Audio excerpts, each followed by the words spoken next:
Hi, I'm Guy. I am the curator for UFO hunters worldwide and on Facebook. So if you ever want to find me, that's where I'm at. And also, I have um, um, a YouTube site. So look for me. You can use my name. You can find me there. But it's called Open Talk on Facebook. UFO hunters worldwide, and it's called Open Talk. And then Worldwide UFO Worldwide Hunters on YouTube. So what I wanted to talk about is, which is like the third take, because somebody called my phone and interrupted my recording. So now I gotta hopefully recap everything. But I was just watching a show about this guy talk about how people record stuff and they say it's a UFO. And I'm gonna be honest with you, if I can't see doors or windows or an etching on it that says not made in China or something like that, it's like I can't tell you what it is because I can't catch it and paint it green. And also, if it's not doing anything, if it's just sitting there, come on, tell me, when was the last time you're driving your car and you just decided to stop in front of somebody's house and look at them? I mean, you're an alien and you're able to go 8,000 miles an hour, or you can go to another dimension, but you're going to stop over somebody's house and just sit there. And I find that really difficult to believe that people do that. And that's why I find that these UFOs are a bunch of hocus pocus. I mean, it could be, but I can't prove anything by that. And, I've had numerous run-ins with truck drivers that tell me they seen something. Okay, right. Did you take a picture of it? And this guy did take a picture, but it was fuzzy. I said, that was about probably half mile away, brother, And he was in the desert.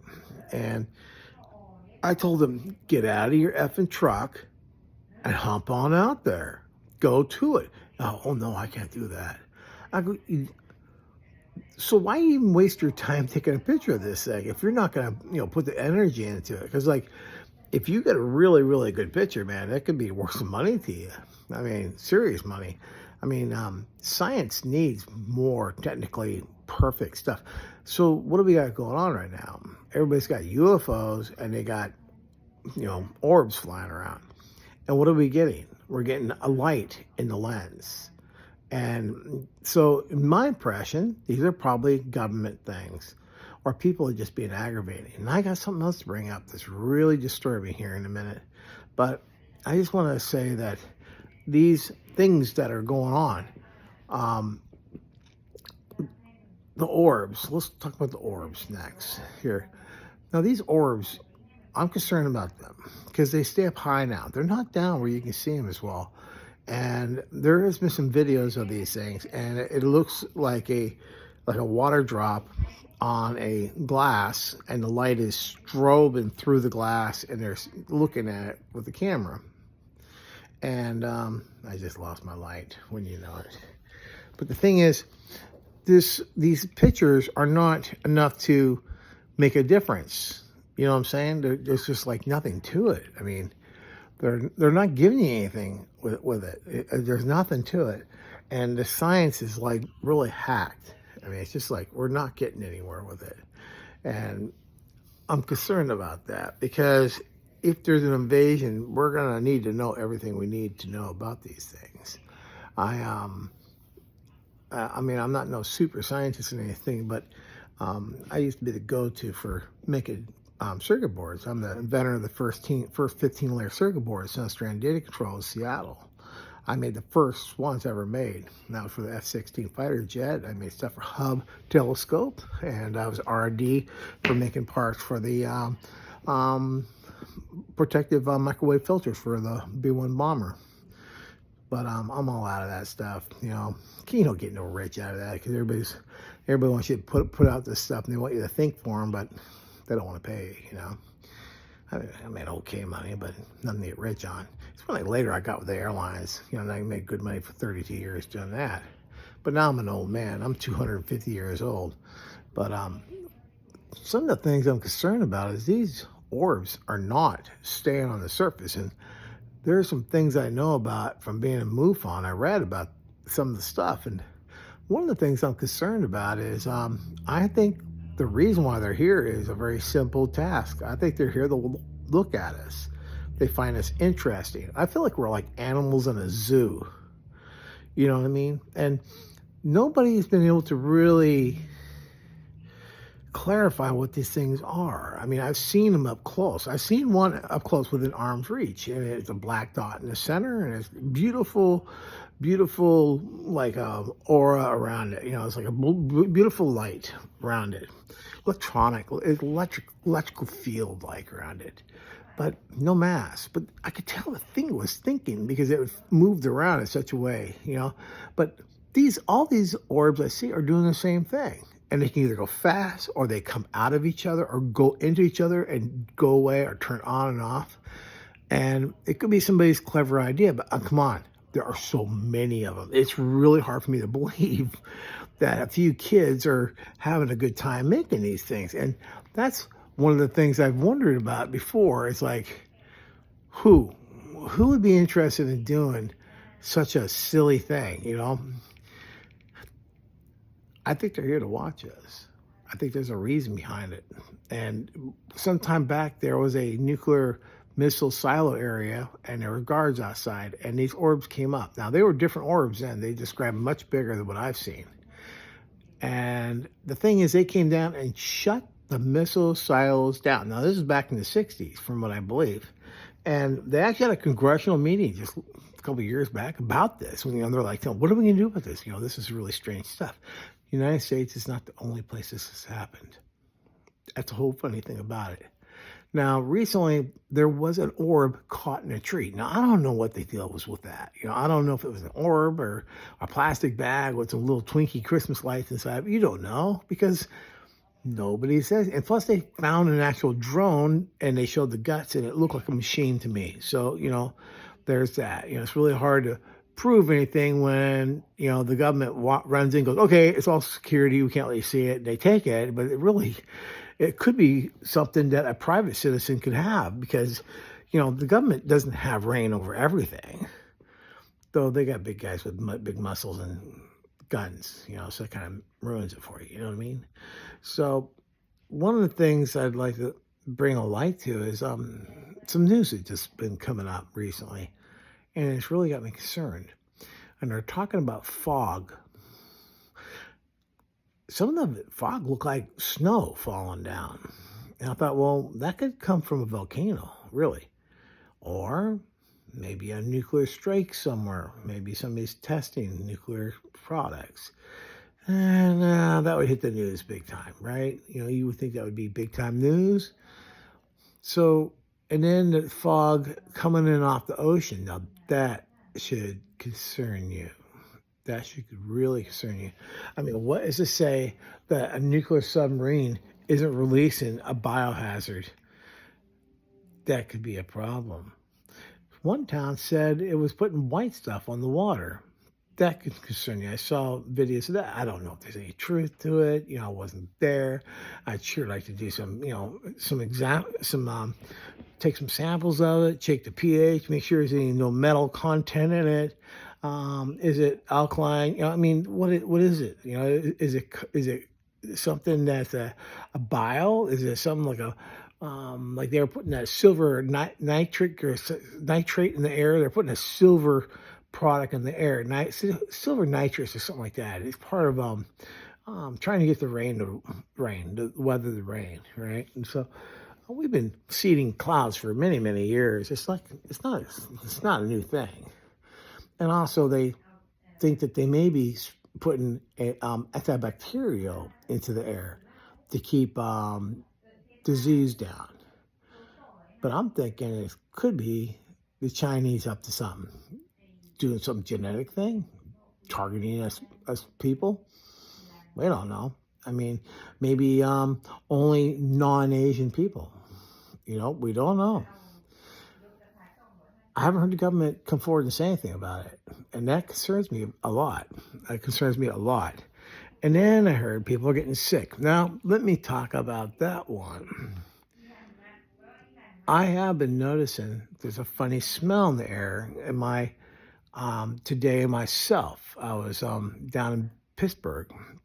Now, we have a lot of factories around here, and you can't base it on what I say because where I'm at, there might have been some fool company putting stuff in the air. You don't know. They do stupid stuff around here every so often, train derailments, cracker plants blowing off steam, things like that. So you never can tell what they're putting. Acetates are kind of a dangerous product. So, but they're saying that people are actually getting sick from this stuff. So, what is it? Are we burning off paper that's got trash? But we're talking a lot of area. We're talking lots of areas of the United States that wake up to fog in the morning. A lot of it, and not just an even cloud of it like a typical morning. We're talking like it's a whole bunch over here and a whole bunch over here, and it's a dry fog. It's not. I mean, I'm not there, but what I heard them say, it's a dry fog. It's not made from humidity. So that could be wrong too. I don't know. But like it feels like there's something going on. I mean, it's nothing you can do about it. You can't catch it in painted green, right? So, and all of that, have you noticed that the drone stuff has kind of waned a little bit? I think they've realized that we're watching the skies and things are getting heated up, and they don't want the United States government to start coming out and start blam blam shooting them out of the sky. You know, I don't know what's going on. I mean, I heard they're still they made it illegal to fly over New York, but they were still flying over New York. I mean, I don't know. I wasn't there. I didn't see it. Every day I watch for drones. I do. You know, some of the things that I used to do investigation for MUFON for a short time until I found out that things were going on that I just didn't like with how they ran business there. I really did. But I did have access to all their documentation and all their stuff from people making reports because, investigators can cross-reference their information, which is really valuable because sometimes, 5 things will happen in one valley, and that might be this very same event. And I'm going to talk about that in one particular one I read that just blew my socks off because I couldn't believe this. And it was like a reality check of what may be what's actually going on in a more mystical sense in our world. And Bible prophecies and stuff like that. I mean, I always believe that when they bring up Bible prophecies, I believe it's an uneducated person making the most educated guess of what they see. Like Ezekiel's will. I mean, was that a spaceship? Was that a craft? I mean, they described it. I mean, during World War II, we landed on some islands we had airplanes crash on islands, right? And the Indians on those islands, or the inhabitants on those islands, had never seen a plane. So they built planes out of wood on the island to kind of like pray to these sky gods. And, you think about it, maybe 500 years from now, if nobody ever goes there and they start learning how to write or draw on walls, these things might still be on the walls. And so we walk in there and we read this stuff. And you look at it and you go, what the heck's this all about? What is this? They got airplanes. Well, we are living that right now. We're experiencing the science is popping out. Like the Gilgamesh, when you read about that, the ancient Hindu texts. I mean, they're talking about how they used to have spaceships and actually had training courses to be pilots. So these orbs were discussed in that the Nagala, or I can't how you say it. It's from India. It's an ancient Texas, and they talk about a big war. The big war, and how the spaceships all shot at each other. And I know I'm kind of rambling, but these orbs, I think, were in that particular war. Something went down, and there is a part of our Earth where the whole Earth is glass in this particular area of Middle East somewhere. The whole area is glass, like a great big valley, just glass. And they figured it only could have been done by a thermonuclear war, by a thermonuclear bomb to melt the surface of the Earth to be glass. I mean, So there's a lot of things we just don't know what's going on. But these orbs that are going on here, I think they're coming here like we're in a zoo, and they're looking at us and they're watching us and they're observing us. And I'm to the point I believe that they can actually listen to us think because of some of the things I've seen and heard. I think they can actually hear us when you look at them. From my observation of a guy in California who can call these things down and talk to them. I mean, I'm telling you, I think these things can hear us from way up. And that's what brings me to this point. Are these spiritual? Are these demonic? They've never, if they were demonic, wouldn't they have done something bad to us by now? I mean, because they've been around for a long, long time. I mean, they go all the way back in the Bible. They've been back in the Bible. They refer to them as angels. So if they were bad, they would have done something to us. I don't know of any time they've ever done anything to us that was bad. I mean, the Foo Fighters never attacked our fighter planes when we were in World War II, and the Foo Fighters were Orbs. And our pilots saw them clear as a day, man. They're like right off the tip of their wings. They looked right at them. They talk about them. They're called Foo Fighters. So I'm going to tell you all right now, when you see one, talk to it nicely. Imagine it on like a beeline to God. You're talking to God. I mean, I sincerely think that, why talk nasty to it? Really? You know, why would you want to talk nasty to a being anyways? So treat this as if it's a beeline to God when you talk to it. I'm not saying it's God or anything like that, but what if? What if? And you want to be on that good side anyways, right? I'm not like I'm roly-poly, but I do believe in God, and I do believe that Jesus was God's son, and God is Jesus. I mean, the thing is, I wasn't there, so I can't say. But what if? That's the whole thing. So one of the things that I think that everybody should think about is when you look at these things, talk to it. Say, hey, how you doing? Come on down here. Talk to me. You know, come here. I want to tell you some stuff. You know, if they hang, that tells you they're listening. That tells you if they're listening, maybe there's a reason why they're listening to you. And that's really important. We need people. Tell them how you feel. Tell them what's going on in the world. Tell them that, look, we need to straighten things out. Who knows? Everybody wants to say bad things. They want to shoot them with guns and stuff like that. But I haven't heard anybody say, hey, come on down here and be our friend. I haven't heard that yet. I know that sounds mushy and kind of weird. But in reality, don't you rather be a friend than an enemy of somebody that has powers beyond your imagination? I mean, you don't want to invite somebody bad into your home, but there's an awful lot of these things. And if they decide to get mad at us, I kind of like to know if they're bad. I mean, how about you? Has anybody experienced a bad event with an orb? I haven't, and I've actually experienced one within arm's reach.